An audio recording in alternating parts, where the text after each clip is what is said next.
விஜய் அவர்கள் அவருடைய ஃபுல்லா பேசி முடிச்சதுக்கு அப்புறம் அந்த ஸ்பீச்சை தாண்டி நிறைய கட்சிகள் எல்லா பிரமுகர்களும் பேச ஆரம்பிச்சாங்க. அண்ணாமலை கிட்ட இருந்து என்னடா வார்த்தை வரும், அவர் என்ன பேசுவாரு அப்படின்றது எல்லாருக்கும் ஆர்வமா இருந்துச்சு. ஏன்னா மும்மொழி கொள்கை அப்படின்றது முழுக்க முழுக்க அவங்களுடைய சைட்ல இருந்து வர்ற காரணத்தினால அவருடைய சைட்ல அவர் என்ன சொல்லுவாரோ அப்படின்னு ஒரு எதிர்பார்ப்பு இருந்துச்சு. So why bro, what bro அப்படின்றத நேத்து டிவிக்கு விஜய் அவர்கள் பேசுறதுக்கு அப்புறம் எந்த அளவு ட்ரெண்டிங், எந்த அளவு மாஸ் அப்படின்னு பாக்குறதுக்கு எல்லாருக்கும் தெரியும். சோசியல் மீடியா யூஸ் பண்ற ஒருத்தவங்களுக்கு தெரிஞ்சிருக்கும். அந்த ஒரு டேக் வச்சு செம்மையா சூப்பரா நிறைய ரீல்ஸ் கூட கிரியேட் பண்ணி ட்ரெண்ட் பண்ணிட்டு இருக்காங்க. இந்த மாதிரி இருக்கும்போது அவரு இதை வச்சே செம்ம அட்டாக் ஒண்ணு பண்ணாருன்னு தான் சொல்லணும். ஏங்க நீங்களே சொல்லுங்க, மும்மொழி கொள்கை வேண்டாம் அப்படின்னு நீங்க சொல்றீங்க, ஆனா உங்க பசங்களுக்கு மும்மொழி கொள்கை வேணும். What bro, why are you telling lies bro அப்படிங்கிறாரு. அடுத்து உங்களுக்கு, அதாவது உங்க வீட்டுக்கு தேவை, நீங்க வச்சிருக்கிற ஸ்கூல்ல மும்மொழி கொள்கை தேவை, ஆனா உங்களுடைய தொண்டர்களுடைய பசங்களுக்கு மும்மொழி கொள்கை தேவை கிடையாதா?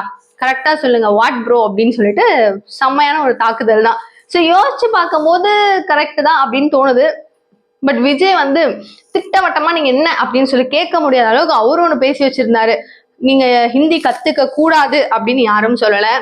நீங்க ஹிந்தியை வெறுக்கவும் வேணாம். லாங்குவேஜஸ் எல்லாத்துக்குமே நம்ம கரெக்டான ஒரு மரியாதையை கொடுப்போம். யாரும் எதுவும் சொல்லாம அரசியல் ரீதியில திணிக்கிறது தான் எங்களுக்கு பிடிக்கல அப்படின்னு சொல்லிட்டு விஜய் அப்படி சொல்லியிருந்தாரு. பட் அப்கோர்ஸ் நிதி எங்களுக்கு கொடுக்க வேண்டியது உங்களோட கடமை, வாங்க வேண்டியது உரிமை உங்களுது அப்படின்ற மாதிரிலாம் பேசியிருந்தாப்ல. இது எல்லாத்தையும் வச்சு அண்ணாமலை தெளிவா விஜய் ரொம்ப மரியாதையா அண்ணன் விஜய்ன்னு சொல்லிட்டு சூப்பரான ஒரு கிரேடை வச்சு பேசியிருந்தாரு.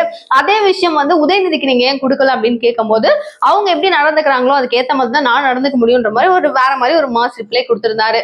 ஸோ மோஸ்ட்லி அண்ணாமலை சொன்னது தப்பு இல்லையோன்னு தோணுச்சு. ஏன்னா அவர் சொன்ன ஒரு 3 பாயிண்ட்டும் உங்களோட தொண்டர்களுக்கு மட்டும் தான் வேணாம்னு நினைக்கிறீங்க, உங்க பசங்களுக்கு வேணும்னு நினைக்கிறீங்க, நீங்க வச்சிருக்க ஸ்கூலுக்கு வேணும்னு நினைக்கிறீங்க அப்படின்னு கேட்டது எல்லாமே கரெக்ட் தான். சோ அதுக்கு விஜய் என்ன ரிப்ளை பண்ண போறாருன்னு தெரியல. சரி, ஒரு பக்கம் வேணும் மும்மொழி கொள்கைன்னு சொல்றாங்க, வேணான்னு சொல்றாங்க, அரசியல் ரீதியா திணிக்கணும்ன்றாங்க, திணிக்க வேணான்றாங்க, மண்டை நம்மளுக்கு தான் காயுது. சொன்னீங்க என்ன நினைக்கிறீங்க?